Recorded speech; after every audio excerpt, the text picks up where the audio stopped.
Good evening, Razorback fans. Welcome to the one, the only Hog Talk podcast, live from the Sterling Soap and Roastery Studios, part of the Believe in Buzz Radio networks, where you can hear us on all podcast platforms, as well as Buzz2 106.7 in Central Arkansas. So please like, rate, review our podcast. All live shows are presented to you by Arkansas Brewing Company in downtown Ozark. I am Porter Hayes, and we're also brought to you by Bet Online, your number one source for all your betting needs. BetOnline continues to be the fastest and easiest way to place your wagers, including live betting and your favorite casino and card games available to play right from your phone.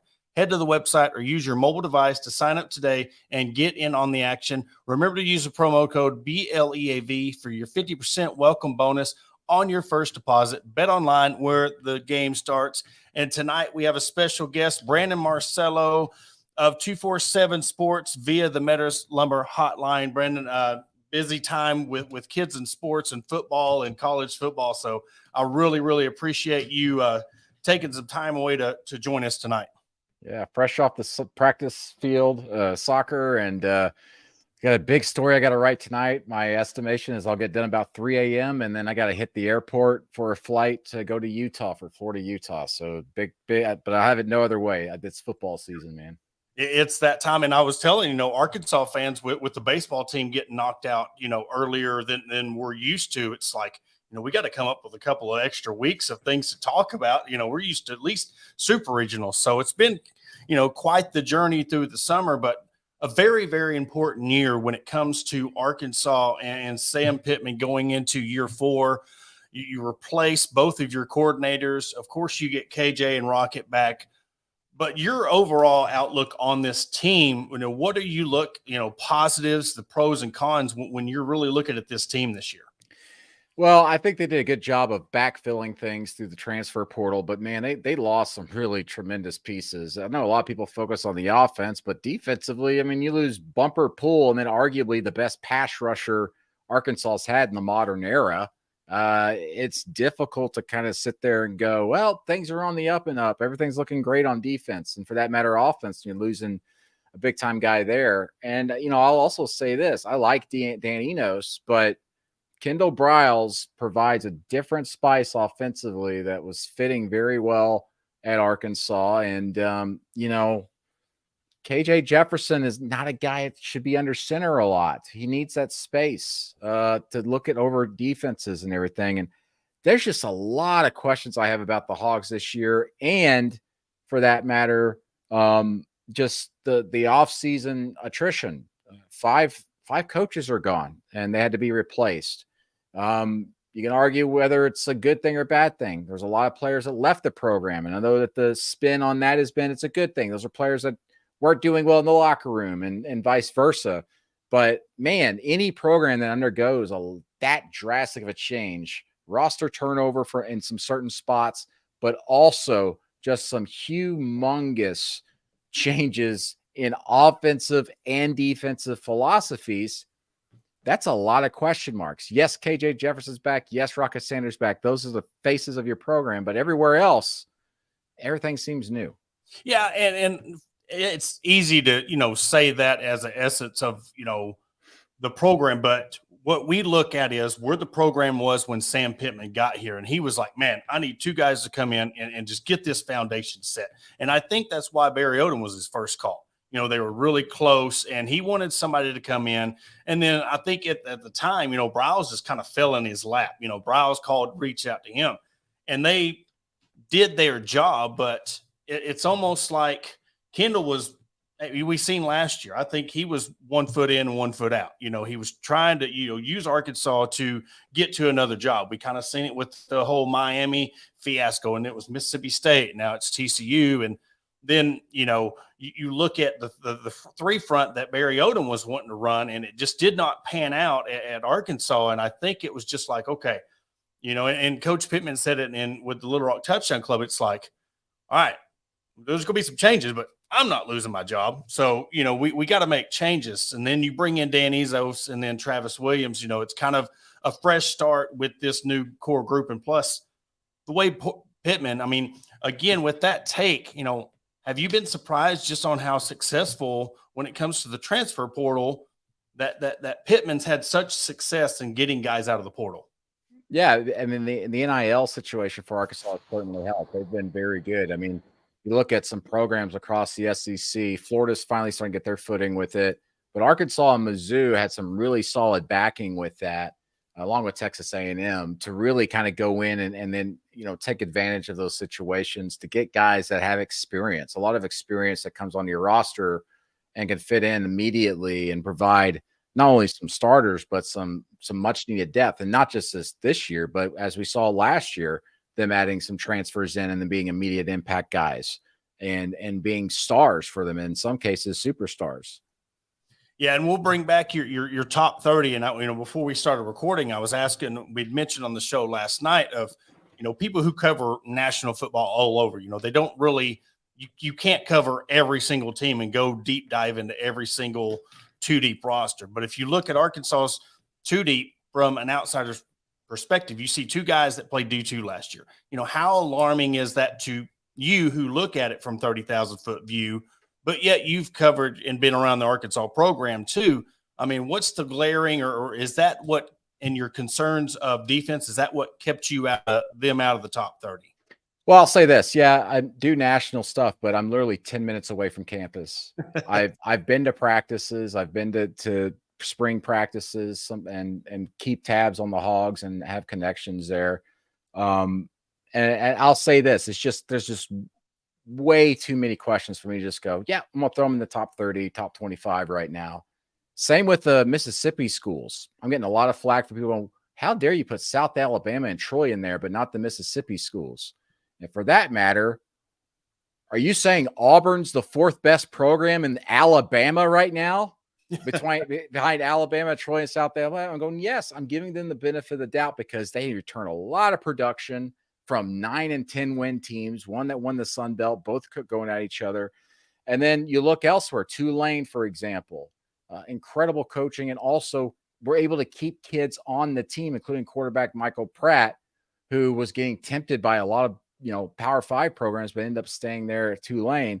And then Arkansas, just a lot of pieces on the move. Ole Miss, a lot of questions there after losing 5 of their last 6 games. And then just the transfer portal not quite being what I expected from Lane Kiffin, who calls himself the portal king.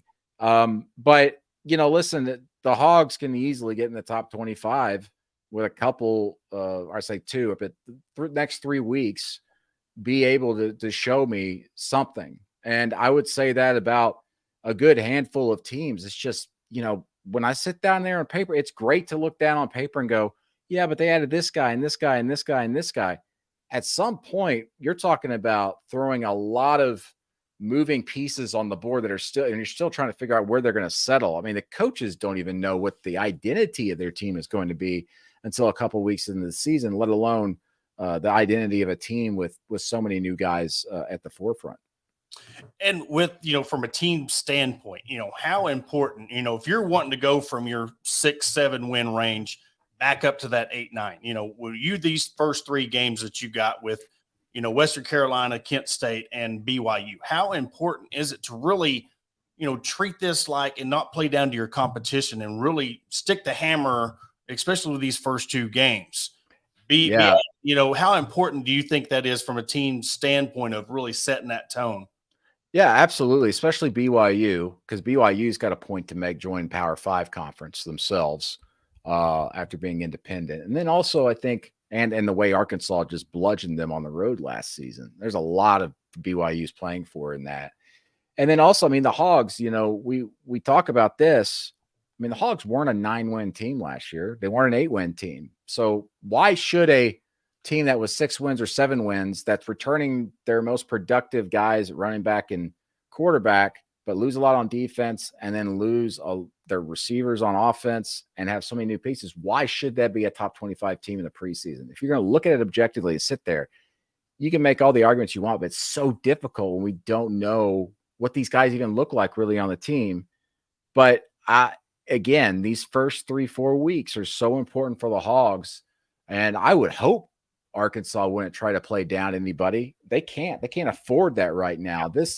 And I get this feeling from talking to people on the staff there that they're really charged up. I don't want to cuss, but there's a bit of a fire under their ass right now to prove people wrong. And that might be just preseason talk because everybody's undefeated right now, except for the handful of teams that played in week 0. But there is kind of a sense that there's a lot at stake this season. And with you covering Arkansas, you've been around the program. Sam Pittman, Danny knows when they were there last time and how everything kind of fell out. And you talk about that fireness and that chip on their shoulder. I think that, in a sense, bringing the band back together and Pittman and Enos, they're wanting to prove a point that they can work together and show the country that, hey, look what we did underneath Brett Bielema. Look what size we had. You could see it with the depth, especially on defense, when your defensive ends are, 6'4", 281. You're actually starting to get SEC type players in your 2 deep and getting quality depth. It's not like an Alabama or a Georgia or even a Tennessee, but you're starting to develop that. But talking about that chip on the shoulder, how much do you think of that is they're trying to prove that, hey, we can make this happen? Yeah. I'll say this, that only goes so far. I think we get stuck in cliches a lot. A chip on the shoulder, they have a lot of play for. They're out to prove something wrong. I'm going to tell you, I've spent time, listen, I being a beat writer previously at certain schools, you hear that kind of talk and you go, yeah, you really start buying into it. And then, I go around to other programs and every single program, I can't tell you how organized and focused and just hard charging they are. They block out all the noise and we got to prove all these people wrong. But at the end of the day, everybody can be doing that. And most teams are, but then when they get on the field, none of that crap matters anymore. It's about who's bigger, who's better, and who maybe has 3 plays in their pocket where they out scheme someone, 3 plays. And so if Dan Enos can do that each game, which I think he's fully capable of because we saw him previously at Arkansas, I think he's very creative, especially with the tight ends. And I'm interested to see what they're able to do there just because we talk about depth and everything. But he hasn't had a quarterback like KJ Jefferson. You can talk all you want about, at Maryland, but KJ's a freaking tank, man. Yeah. And they don't necessarily want to run him a lot, but man, the designs they could do put around him, that could be really exciting for them. It's just, how do you balance that out with the run game? Because when you're talking to KJ and talking to the coaches and Sam Pittman included, they say, hey, I expect KJ to throw the ball more this year. And you sit there and you go, that sounds good. And everybody keeps talking about preparing him for the NFL and everything. But what about preparing him to win football games this year? Let's not talk about, let's prepare him for NFL. And I'm sure that was a selling point to KJ to stay. Hey, we're going to get someone in here. You're going to be in an NFL offense. We're preparing you for the next level and put you on your way. That's great. But also, is this going to be a winning formula for them? Is this something that wins you college football games now? And, on the KJ point, how much do you think, and being around him, of coming back has to do with he kind of wants to go out with everything he's been through in his tenure at Arkansas. He kind of wants to be remembered as one of the greats. If not, depending on how this season plays out, he could go down as the greatest quarterback come out of Arkansas. I mean, that's got to drive you enough, and especially how you want to cap your – and I've said everybody, if you want me to put money on one game, he is not going to lose, and that's the Missouri game. He's not going to end his regular season in his career with a loss to Missouri. I just don't see that happening. But especially in a program like Arkansas, where, greatness is rare. We're still talking about Matt Jones and Darren McFadden, Steve Atwater. How much does that mean to him that he could go down as one of the greatest quarterbacks of all time? Yeah, that's certainly a motivating factor, and he's on the cusp of breaking those records, as you said. He's just got to perform the way he's done the last 2 seasons. He'll get there, And then, I also talked to him a few weeks ago about things that motivate him, games that he thought they should have won, and that Texas A&M game obviously sticks out to him, and diving at the end zone and fumbling it, and it changed everything. I think, not to say that changed the season, but I think that did change the tone of the season at that point, and things just seemed to be a little bit tougher. It's like they lost 2, fingers off the board, and all of a sudden they're trying to crawl back up. So I think there's a lot of motivation there to prove himself. But again, I want to see how does he adapt within this new system? Because you look across the SEC, there we talk about that. Well, who's the quarterback's going to step up here? Alabama doesn't have a guy. Georgia's breaking in a new guy. And it's like, everybody's forgetting about KJ and Will Rogers at Mississippi State. I mean, Will Rogers is no one has completed more passes in SEC history than Will Rogers at Mississippi State. And no one's really talking about him. And then everybody picked Mississippi State to finish last in the SEC West. It's a very strange year going into all this. And I think that it's almost like I think a lot of us are trying to talk our way out of, that quarterback should be considered all SEC because they are veteran and they do have, the type of numbers that you would expect out of an all SEC quarterback.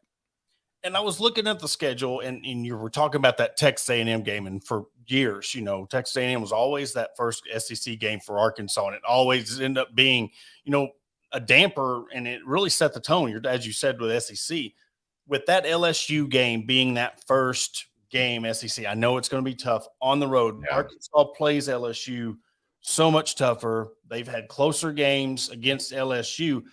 How do you think, those games kind of switching in that LSU game being first, how do you think that could change the tone? Even if you lose to LSU, playing them tougher could really bode well other than a tough loss to Texas A&M. Yeah, certainly. To me, I think, LSU is the better team and will be the better team early in the season. If you get Texas A&M later in the season, that could be trouble because A&M, I think, could be, potentially rolling. I mean, again, this is all just hot air that I'm blowing out, but A&M, they're breaking in Bobby Petrino at OC, quarterback, a lot of pieces there that could, they're very, very talented, and you put it all together and they get rolling. That's good. You want to catch them early in the year. LSU, they are what they are. I mean, they have built that thing up. They got their depth back. You got Jaden Daniels back at quarterback. And yeah, play them tough. I think that does. I think nationally, like people would sit there and go, well, Arkansas lost by a touchdown at LSU in Death Valley, and LSU's a top 5, top 8 team. Yeah. So that doesn't hurt Arkansas all that much. Lose A&M, early in the season, it probably hurts you a little bit, but you lose A&M late in the season, all late season losses hurt. But at that point, A&M may very well be a top 10, top 15 team. And I'm high on A&M this year myself. I put them pretty high in my preseason rankings just because, good gosh, their roster is so freaking talented. Despite losing some guys, it's still incredible. They've had top 4 recruiting classes the last 4 years, 5 years. And, they should, it's almost like in spite of themselves, they should be good. But, there's just some, anyway, coaching drama there. The same thing about Arkansas. You lose to Liberty, you lose to Missouri, you play LSU to 3 points. But then again, it's almost like, all right, if you did all those things, would Kendall Briles still be here? Would Barry Odom still be here? And we're not having, this. I'll say this about Kendall and Barry. I said this a year ago, and I think even 2 years ago. I say this again. Sorry. A year ago, I said the best offseason win Arkansas had was Barry Odom and Kendall Briles staying on staff, because I thought that duo together was probably top 3 in the conference, maybe top 2. And I said, hey, man, if you lose one of them, it could be, that next season could be a struggle. And then they lose both of them at the same time. And I'm sitting there going, oh boy. Yes. But I'm a huge believer, I'll say this, of Travis Williams, defensive coordinator. I covered him previously, and I'll tell you, super aggressive but smart about it. And I think what he did at UCF the last couple of years is, not to say it was remarkable, but I think that the talent that was there and the depth just was not there. Consider what they were able to do last year defensively, was really some great coaching by him. And I'm interested to see how he does with some different pieces there. And, Sam Pittman mentioned it. He's kind of worried, like, hey, listen, can we not be that aggressive? I see some of this stuff back here. You don't have someone in the middle of the field. What are we doing, man? But But again, that's where Pittman has to step in and Mm-hmm. be that voice of reason, be that CEO where he goes, I understand where you're coming from on this play call or when you're game planning this stuff, but I don't want that. I don't think we should be doing that. Yeah, and an underrated part of that coaching was Dow Loggins going to South Carolina. He was going to be that kind of the OC and waiting type. And when Kendall Briles was playing his game, Dow goes to. So that was in that moment of seeing Dow leave to South Carolina, and then you lose Briles. I mean, there for a brief moment, it was like it was chaos, because you're like, man, if we. If Kendall Briles wouldn't have done his little thing, we could have had our guy in waiting, but it ended up working out and getting Enos. But we'll wrap it, a couple of things back to Pittman and really the state of this program. I mean, you've covered the program. Arkansas, has just always been a team where they've put together 8-9 win seasons here and there. But with the importance of this season, knowing, look, you give Texas A&M a couple years with, Bobby Petrino, Hugh Freeze in Auburn. You look at what Brian Kelly's already done at LSU. Yeah. How important is it for Arkansas to really take advantage of this, along with Texas and Oklahoma coming in and no divisions? How important is this year for Arkansas? This is a transformative year for a lot of programs, including Arkansas. And you look at A&M, they better strike right now, because I'm telling you, I mean, Big Brother's coming back into your house in the SEC. You got away from them. And when you got away from Texas, the recruiting inside the state almost flipped practically. It went into A&M's favor as far as blue chip guys coming to A&M compared to Texas within the state. Now you got Texas coming in saying, hey, little brother, we're back. And if Fisher cannot get to a bowl and show some progress this year, I don't care what that buyout is. A&M is going to be like, we got enough money to get this done. Get out of here. Get the hell out of town. We're going to go get us a coach who can compete with Texas again when they come back in the conference, because the last thing A&M wants to do is to give up an inch to Texas. And I'm going to tell you already, they already gave up a foot by Texas joining the SEC. And Texas A&M and Texas, boy, it's going to be spicy as hell here the next 5-10 years as a result.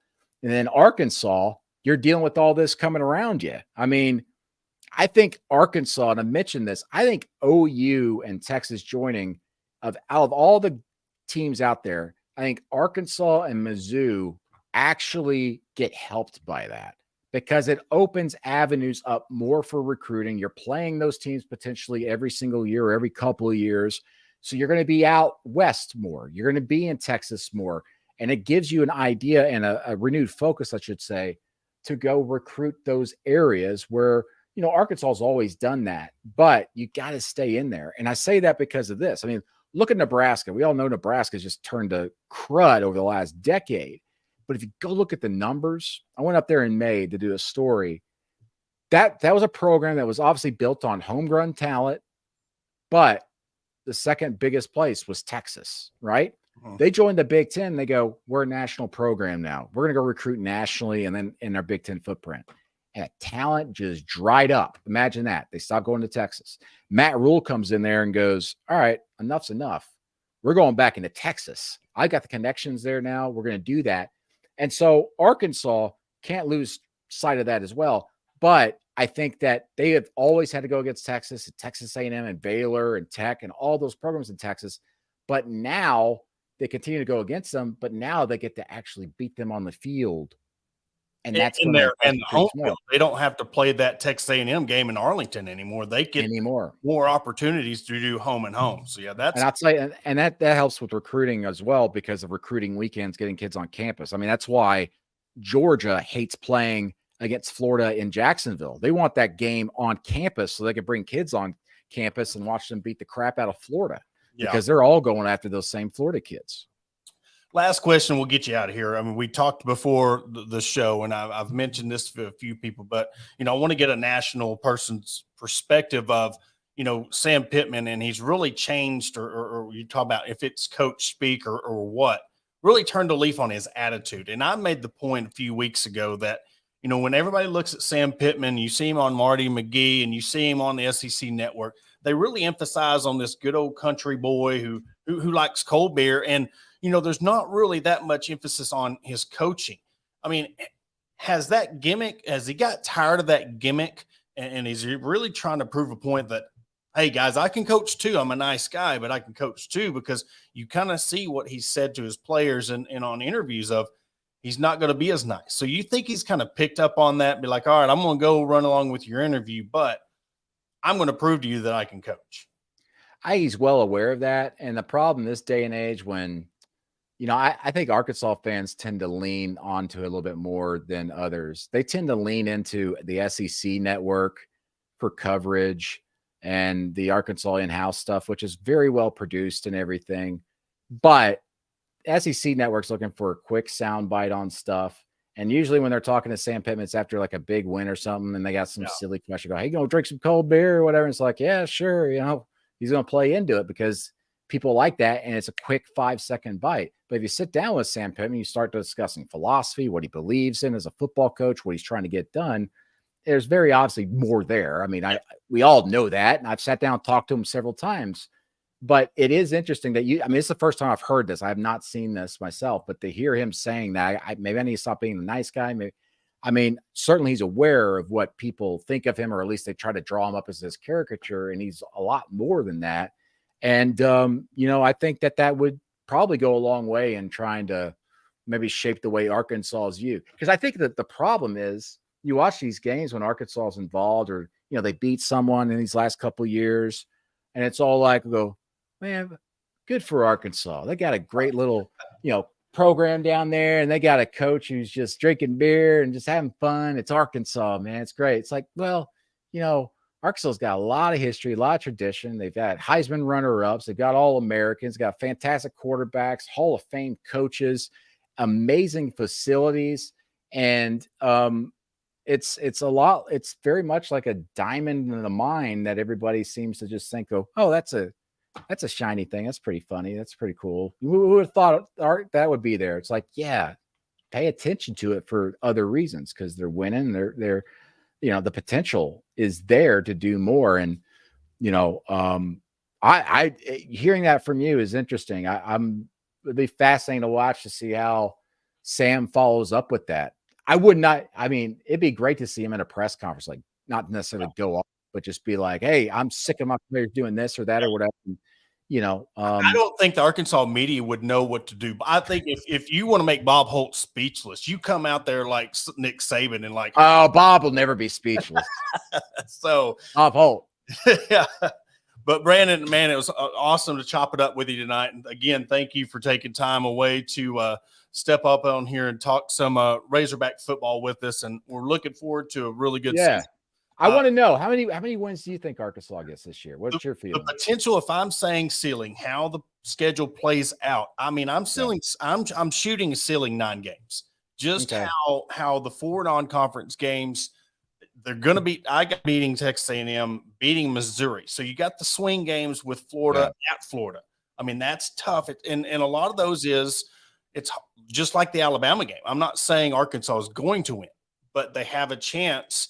If they don't have their quarterback situation, that's a game. You look, if it wasn't for Milroe's run last year, they were in striking. That's a lot. That was a man. I was sitting there I was at that game in the press box, and I was going, Razorbacks got a chance here. They're coming back. I thought Alabama was on the ropes, and then Milroe, as you said, just I kept waiting for Milroe to make a couple more mistakes, like he did in the A&M game later in the year. But Arkansas just seems like that team that you deflate their balloon and they're done. You see it in basketball. You go on these runs and you have to stay ahead, because once you let the better team get back in it, it just seems to really backfire on Arkansas. But I say 9 wins because just you see the freshest. We're seeing a lot of the coordinators and seeing a lot out of this team, and in these guys that are coming in, the receivers, they have tight ends now. They have the whole package that you can throw to, and it's not just, look what Arkansas did last year with nobody really to throw to. You had Hazelwood, but you didn't have a guy like Burks. Now they might have a guy like Burks or a Speets or Satania. We don't know what he's going to be, but I just see Isaac Tesla is my pick to be the breakout this year. That guy's going to be insane. But you look at him and he's like a Edelman. He's like the guy from the Buccaneers. His name is just the receiver. He was Edelman, but he was man. I'm trying to think of his name. I'm probably aging myself, or because I don't pay attention to the NFL. Is it the former A&M guy, or am I talking way? I'm thinking of around the same like the 90s. I think he played for the Buccaneers, but I might be totally way off base. But he's just that one slot guy that really just gets in there and gets it done. But yeah, no, I'm excited for the team. Tesla's sneaky, man. He sneaks behind those linebackers. I watched a couple of practices, and typically you want a big body guy that has a matchup situation with linebackers, but he was just like sneaking by those guys and then like would get between the safety and the linebackers, and it was like no man's land. And he would just give him space. And then Isaiah, I mean, track speed. You give anybody that, that type of space. And that's what we were talking about was everybody thinks on 3rd and 4, 3rd and 3, it's either going to Rocket or KJ. Well, now you're going to have to play Arkansas different because they can actually throw the ball. They've got guys who could throw to. Mm-hmm. I'm telling you, these first 3 games, if KJ gets one of those guys he's comfortable throwing to, that dependable guy, that's going to make them more dangerous. And you're looking through the SEC, compare numbers, not to keep going at this, but KJ his success rate on deep throws is astronomically great. Yeah. And a lot of that did have to do with Kendall Brouse's systems. You look through the history of the quarterbacks in that system, they're very successful deep downfield. But now that KJ's got that experience and the feel for that and going in a different system, and I know Dan Enos wants to take more shots downfield than he has in the past. That could be something that's really great for Arkansas this season. There's a lot of teams that fascinate me this year because there's just so many questions, but then there's so much like potential firepower. Yeah. Arkansas's one of them. Mississippi State, Wisconsin's one of them. I'm trying to think what else some teams have really been popping out to me. South Carolina, just because they lost some guys, but Spencer Rattler is still, I think, a great quarterback. And I think Dow Logan's going to do great things calling plays there. You got Florida, Justin Stepp back together on that offense. Yeah. That's something too to think about. Yeah. I actually hung out with them last week. I was in South Carolina for a day doing a big behind the scenes story. Town. So we were hanging. Hey, I like Columbia. I'm kidding. I'm a Clemson fan, so I had to throw. Oh no, okay. Hey, Clemson fans love Shane Beamer there. Yeah. It's crazy. But yeah, it's Dowell is I mentioned this to Dowell. I was just like, you ever think like what your career would have been like if you went college football instead of NFL? Because NFL, he was put in some bad situations. Yeah. And bad quarterback situations, bad GMs and everything. And he's someone that was going to be a fast riser in the NFL, if not. And college football probably would have been the same thing. He'd probably be a head coach right now. He might have been the head coach of South Carolina or maybe Arkansas. Yeah, I've heard stories about his mind and how he can draw up plays and we just hearing the stories. That's what I was saying. That's why I freaked out when everything went down, because I knew the potential that guy had. I sat in on an offensive meeting after practice. He was leading, and the little he wasn't drawing up plays, but the little things he was noticing about players and getting onto his coaches for certain things. He's like, guys, I went over this 2 days ago. This guy splits doing this and that guy's doing that. Like, what are you guys doing? Are you not telling your players this? Because it's not the players, because I know that if you told them, they would have corrected it. And then him just breaking down freshmen and stuff on film. I mean, a lot of coaches are like that, but he's got an eye for it, and he's always tweaking things. I think that's the sign of good coaches. I think they're in there just tweaking things, wanting to change things up. Well, in a lot of that 9-game, what I say ceiling is a lot of it is hope, because look, the schedule's not going to get any better or any easier. You have to, throw South Carolina, look at Tennessee, you look at, Texas OU, Texas A&M, LSU, Auburn. Look, you have to win 8-9 games this season, because you're going to get behind if you don't. I mean, that's just, especially like you said, A&M and Auburn. Yeah. Well, and the thing is too, Arkansas has another 6-7 game season. How warm does that seat for Pittman start getting? I mean, they look at 9. I mean, I mean, you have to think of those things. And I was looking at the trajectory of the Arkansas program as a whole. We know where this thing was 10 years ago or 12 years ago with Bobby Petrino. We see how long it took it to get back to where it is. And if it's dipping down, we know, of course, I'm born and raised in Arkansas my whole life. So, we know what can happen if this thing starts going south. Yeah. But the thing is I'll say this, like, they did not make the wrong decision in hiring Sam Pittman. Every coach gets fired at some point or they retire, unless you're just Nick Saban. But like every coach gets fired, and at some point Pittman will have to leave.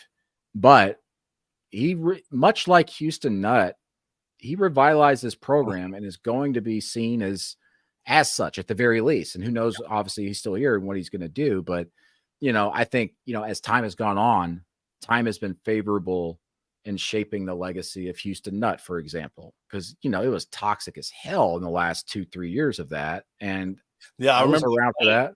The plane flying over the state. Flying over. I mean, just the book about the Springdale Five and that whole thing. But you look back, I mean, no one else has taken Arkansas to the SEC championship game. No one else has really been able to win the SEC West. Petrino's been the closest. And, and the SEC has changed a whole lot since then. And it's just going to get tougher with the Texas and OU joining. That's no lie. Well, Brandon, man, I'll let you get to your writing. Yeah, sorry, I was good. Yeah, I got to go. I go eat dinner and then start writing. Yeah. All right. Well, that will do it for this episode of the Hog Talk podcast. We're going to catch you on Sunday to preview the game against Western Carolina, and we will catch you on